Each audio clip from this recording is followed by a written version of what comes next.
তো আজকে আমরা পড়ব ফাইন্যান্সিয়াল সিস্টেম অফ ইন্ডিয়া, বা তুমি বলতে পারো ফাইন্যান্সিয়াল মার্কেট।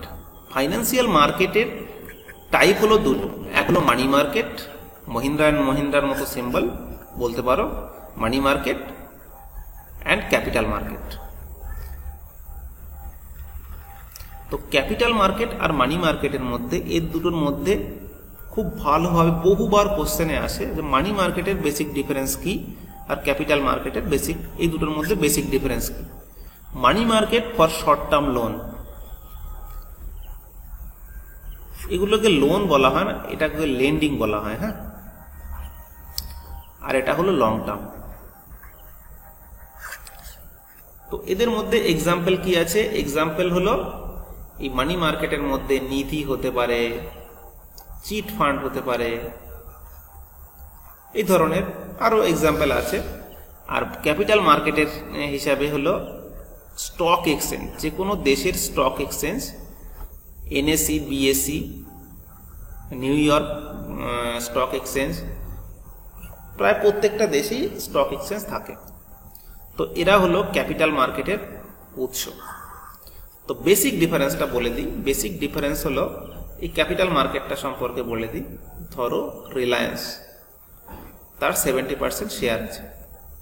70% শেয়ার থেকে সে ভাবলো এখন আছে 4G পরিষেবা, আমি 5Gটাকে ডেভেলপ করতে চাই আমার দেশে, আমার কোম্পানি করবে, তাহলে তার জন্য ফান্ড দরকার। সে বললে ঠিক আছে, আমি 70%-এর মধ্যে থেকে আমি 10% শেয়ার ছেড়ে দেবো, আমার কাছে তাহলে 60% থাকবে। তো এই 10% শেয়ার অনেকে কিনে নেবে, দেখবে যে না, মুকেশ আম্বানি কোনো সময় লসে রান করে না, অতএব মুকেশ আম্বানির শেয়ার কেনাই যায়। তো এরা যখন কিনবে, দেখা গেল এই 10%-এর দাম 10,000 কোটি টাকা, 10K crore, 10,000 কোটি টাকা। তাহলে 10,000 কোটি টাকা সে পেয়ে গেল, সে কি করলো, R&D-তে ইনভেস্ট করে দিল, রিসার্চ অ্যান্ড ডেভেলপমেন্টে, তো 5G ডেভেলপ করার জন্য। তাহলে এই যে 10,000 কোটি টাকা পেয়ে গেল না, দিস ইজ কল, এটা কিসের মাধ্যমে পেল? স্টক এক্সচেঞ্জের মাধ্যমে পেল। এটাকে বলা হয় নিফটি। একটা আছে নিফটিতে, যারা নেট 50 মানে বেস্ট 50খানা কোম্পানির মধ্যে যদি পড়ে, তারপরে নেট নিফটি একটা সূচক দেওয়া হয়, মোট 50টা, তো এদের মধ্যে পড়ে। তো এরা পেয়ে ক্যাপিটাল মার্কেটের সোর্সটা আমি বলে দিলাম। আর মানি মার্কেটের সোর্সটা খুব শর্ট টার্ম, বলতে পারো সারদা, নারদা নয়, এটা হলো রোজ ভ্যালি, ওয়েস্ট বেঙ্গলে চলছে বলেই খুব ভালো করে সবাই জানে যে কিভাবে ঘটনাগুলো ঘটেছিল, কি কি হয়েছিল। তো এগুলো আমরা আলাদা আলাদা ভাবে পড়বো। দেখো, যখনই মানি মার্কেট পড়ছি তখন দুটো মানি মার্কেট আছে, এক আনঅর্গানাইজ, একটা অর্গানাইজড। তাহলে আনঅর্গানাইজড কি আছে না, chit fund, nidhi, financial company and indigenous banker. Chit ফান্ডে কি কি থাকে? সারদা থাকে, নারদা থাকে, সরি নারদা নয়, এটা হলো রোজ ভ্যালি। আরো সারা দেশে কিন্তু প্রচুর আছে চিট ফান্ড। এই চিট নয়, CAT চিট নয়। হ্যাঁ, তো এরা কি করে, এদের কাজটা কি হয়, শর্ট টার্মে প্রত্যেকটা লোকের কাছ থেকে বললো তোমাকে 8% ইন্টারেস্ট দেওয়া হবে, তুমি আমার কাছে ক্ষুদ্র পরিমাণ মূলধন জমা করো, তোমাকে 8% ইন্টারেস্টে ব্যাক দেওয়া হবে। এরা কি করবে, সেই টাকাটাকে আবার ধরো 15% হিসাবে মানি মার্কেটের ভেতরে কোম্পানির কাছে টাকা দেবে, সেখান থেকে কিছু ইন্টারেস্ট পাবে, সেটা ব্যাক করবে, এইভাবে চলে। তো এইরকম আছে নিধি। এটা এই চিট ফান্ডের মতো অনেকটা নয়, কিন্তু নিধিটা হলো সবচেয়ে বেশি চলে সাউথ ইন্ডিয়াতে। এটাতে কি হয় যে এর যারা মেম্বার থাকে, মানে কোঅপারেটিভ সোসাইটি দেখেছো তোমরা, গ্রামীণ অঞ্চলে অনেক সময় দেখা যায় একটা সমিতি করে, সমিতিতে সবাই মিলে একটা পরিমাণ সদস্যরা একটা টাকা জমা করে। এবার এদের মধ্যে কারোর একজনের টাকা দরকার হলো, সে কি করবে, বা অন্য কারোরই হলো, তারা একটা হাই ইন্টারেস্টে, যদি সবার সদস্যর কারো দরকার হয় তাহলে ইন্টারেস্ট রেট কম হবে, যদি বাইরের কারোর দরকার হয় তাহলে ইন্টারেস্ট রেটটা বেশি হবে। ওকে, এইভাবে কাজ চলে। Sorry for that. আর আছে ফাইন্যান্সিয়াল কোম্পানি।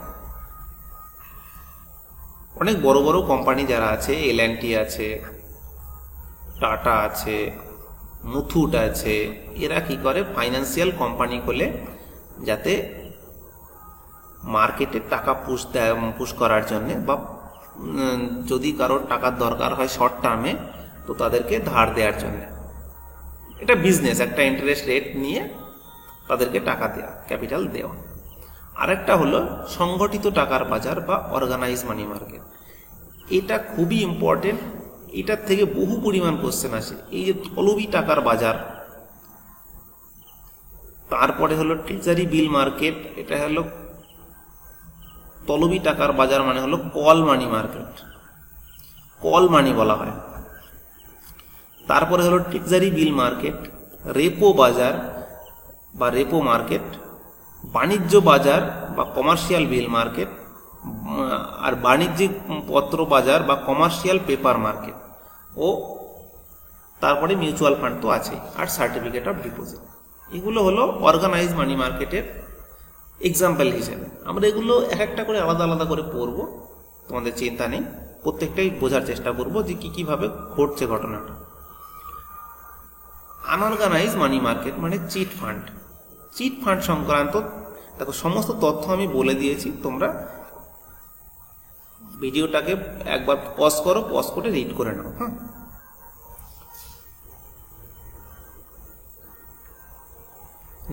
নিধিস সংক্রান্ত বলে দিয়েছি। দেখো দক্ষিণ ভারতে, সাউথ ইন্ডিয়াতে কি করে, যে গৃহ নির্মাণ, গৃহ মেরামতের উদ্দেশ্যে নিধির সদস্যবৃন্দ ঋণ গ্রহণ করে থাকেন। তো এর একটা এক্সাম্পল হিসেবে জয়ন্ত ইন্ডিয়া কিষাণ নিধি। অলমোস্ট কতগুলো নিধি আছে আমাদের ইন্ডিয়াতে? 350টা নিধি কোম্পানি। হ্যাঁ, তারপরে আসছে ফাইন্যান্সিয়াল কোম্পানি।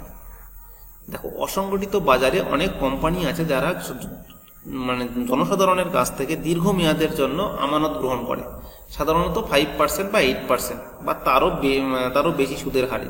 এই কোম্পানিগুলি সাধারণ মানুষের চাহিদা পূরণে অনেক সময় সক্ষম হয়। ফিক্সড ডিপোজিট যেমন হয় না, ধরো ব্যাংকে চলছে ফিক্সড ডিপোজিট 8%। এইবার এরা বলল, আমরা তোমাকে যদি আমার এখানে ফিক্সড ডিপোজিট করো তাহলে আমরা তোমাকে 11% ইন্টারেস্ট দেবো। তাহলে 3% বেশি। এই 8% মানে 72কে যদি 8 দিয়ে করো তাহলে পরে 9 ইয়ার্সে ডাবল হবে। আর এটা যদি 12% হয়, ধরো সাপোজ বলছি 12%, তাহলে পরে 72/12 6 বছরে ডাবল হবে। তাহলে আমরা অ্যাকচুয়ালি এরা কি করে, যে কোনো একটা, ধরো আমি 50,000 টাকা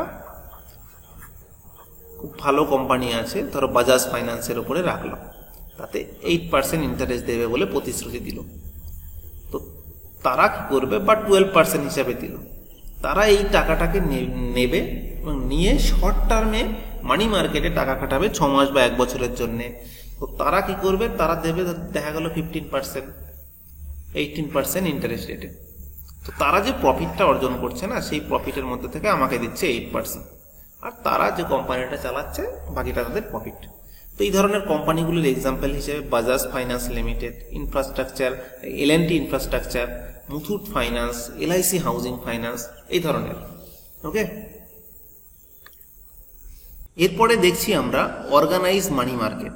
অর্গানাইজ মানি মার্কেটে কি আছে না, অর্গানাইজ মানি মার্কেটে যে টুলসগুলো আছে সেগুলো খুব ভালো করে মনে রাখবে এবং তাদের যে ডিফারেন্সগুলো বোঝার চেষ্টা করবে।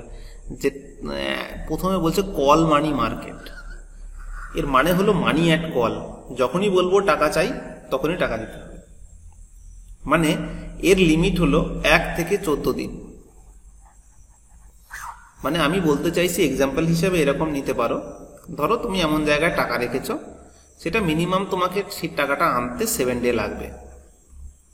এবার তোমার হঠাৎ করে তুমি একজনকে প্রমিস করেছো যে তুমি আসলেই টাকা পাবে, সেই টাকাটা তোমাকে তখনই ব্যাক করতে হবে। তুমি কি করলে, এই 7 ডের জন্য ওয়েট না করে তুমি এই মানি মার্কেট থেকে টাকা ধার করে তাকে পে করে দিলে।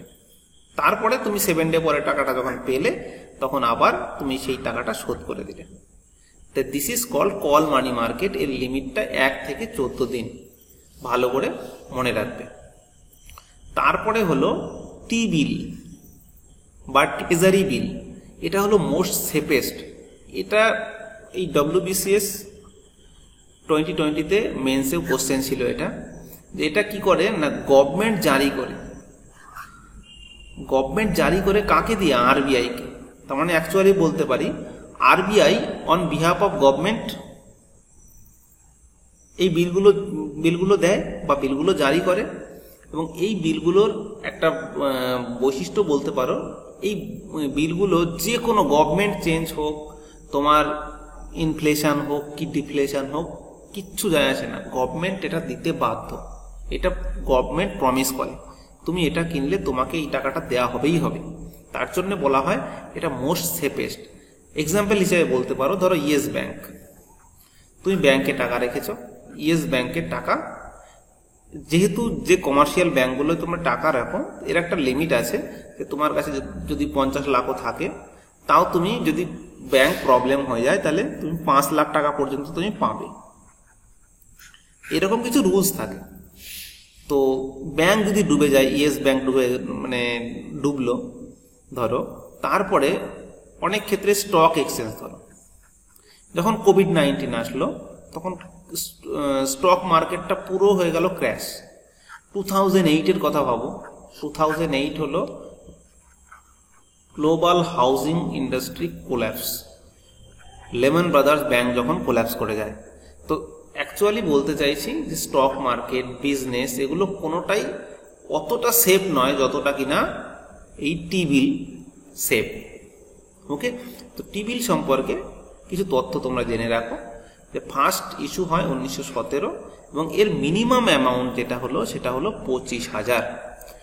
এর যে এই যখন কল মানি মার্কেট আসবে বা পলবি টাকার বাজার, সেটার লিমিট হলো 1 থেকে 14 দিন, কিন্তু এই ট্রেজারি বিল হলো 91 দিন, 182 দিন আর 364 দিন। এগুলোকে সব ডাবল করো, একটা মনে রাখো, 91-এর ডাবল 182, 182-এর ডাবল 364, এইভাবে হয়। ঠিক আছে, তারপরে হলো রেপো বাজার। রেপো বাজার হলো এটা ফুললি কমার্শিয়াল ব্যাংক,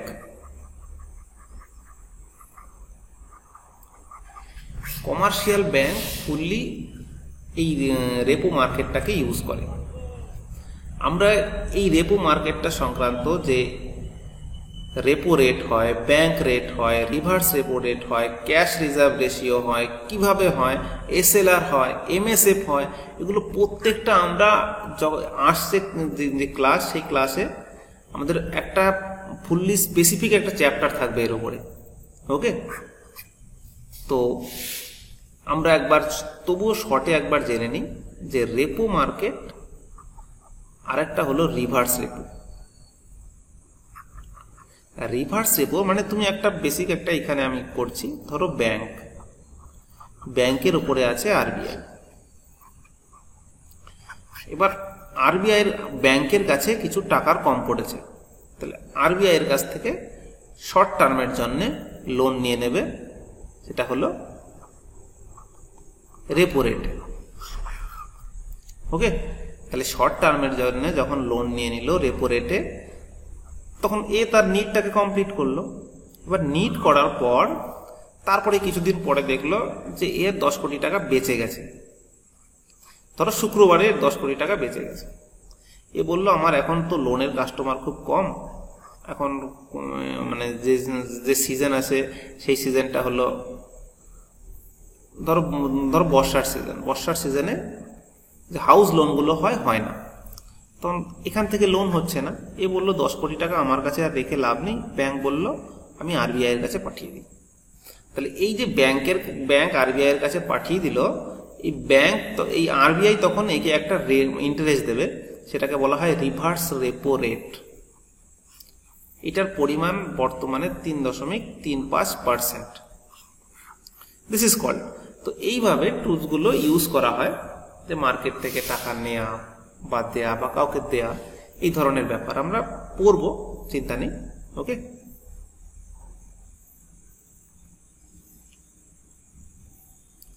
এরপরে আছে কমার্শিয়াল বিল মার্কেট। কমার্শিয়াল বিল মানে কি? কমার্শিয়াল বিলের আবার দুটো টাইপ হয়, এক ট্রেজারি বিল টি বিল, আর একটা হলো বাণিজ্যিক বাজার, বাণিজ্যিক বিল বাজার। তো এই দুটো বিলের মাধ্যমে কি হয় না, শর্ট টার্ম যে লোন দরকার হয় বাট লেন্ডিং দরকার হয় ট্রেড আর ইন্ডাস্ট্রির ক্ষেত্রে, সেটা এই দুটো বিলের মাধ্যমে কিন্তু প্রচুর পরিমাণ লিকুইডিটি মানে হলো ক্যাশ হাতে। তোমার কাছে যদি পকেটে যদি 10,000 টাকা ক্যাশ থাকে, তাহলে সেটাকে বলা হয় লিকুইড ক্যাশ। হ্যাঁ, মোস্ট লিকুইড। তো কমার্শিয়াল বিল মার্কেট আমরা জানলাম। আর একটা যেটা জানবো সেটা হলো কমার্শিয়াল পেপার মার্কেট। কমার্শিয়াল বিল তো জারি করি, কমার্শিয়াল পেপার মার্কেটও হয়। কমার্শিয়াল পেপার এটা হলো কোম্পানিরা জারি করে, আগেরটা গভর্নমেন্ট জারি করতো। হ্যাঁ, আর এইটা করে কোম্পানি। কোন কোম্পানি করে না, খুব ফেমাস কোম্পানি যারা আছে। এটা খুব একটা সুরক্ষিত নয়। সেই কোম্পানি যদি ডুবে যায়, ধরো নোকিয়া কোম্পানি ডুবে গেল, নোকিয়া কোম্পানি, আরো আছে ধরো ইয়াহু কোম্পানি ডুবে গেল, এই ধরনের কোম্পানি, ধরো অ্যাম্বাসেডার কোম্পানি, গভর্নমেন্টের যে গাড়ি হয় সেই গাড়ি, এদের বিজনেস বন্ধ হয়ে গেল। তো বিজনেস বন্ধ হলে এদের যে প্রমিসারি নোট, এই নোটের কোনো ভ্যালু থাকবে না, তাই না? তো এর জন্য বলা হয় এটা খুব একটা সেফ নয়। আমরা টি বিল যখন বলছিলাম, সেটা বলছিলাম মোস্ট সেফেস্ট, কারণ সেটা গভর্নমেন্ট দেয়, তাই না? তো এটা কে জারি করতে পারে? তাহলে এটা যদি অসুরক্ষিতই হয়, তাহলে কে জারি করতে পারে?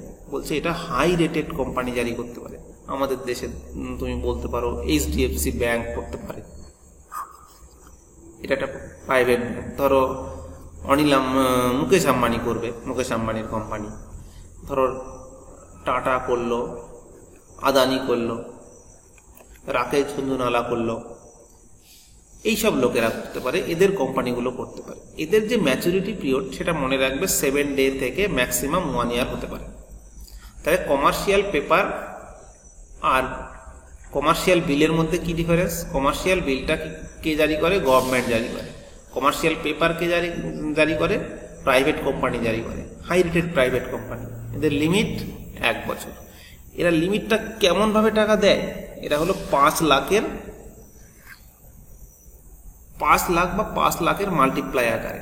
ধরো 5 লাখের জায়গায় কেউ 10 নেবে, কেউ 15 নেবে, কেউ 20 নেবে, 25 নেবে, এরকম ভাবে 12.5 লাখ হবে না। তো 5 নিতে হবে, 10 নিতে হবে, 15 নিতে হবে, এরকম ভাবে নিতে হবে। ঠিক আছে? এবার এই নোট তাহলে পরে, এই যে প্রমিসারি নোট, এটা কে জারি করতে পারে? এটা জারি করতে পারে তারাই যাদের যে tangible net worth not less than 4 crore, 4 কোটি টাকার নিচে যেন না হয়। ওকে, এই হলো কমার্শিয়াল পেপার মার্কেট।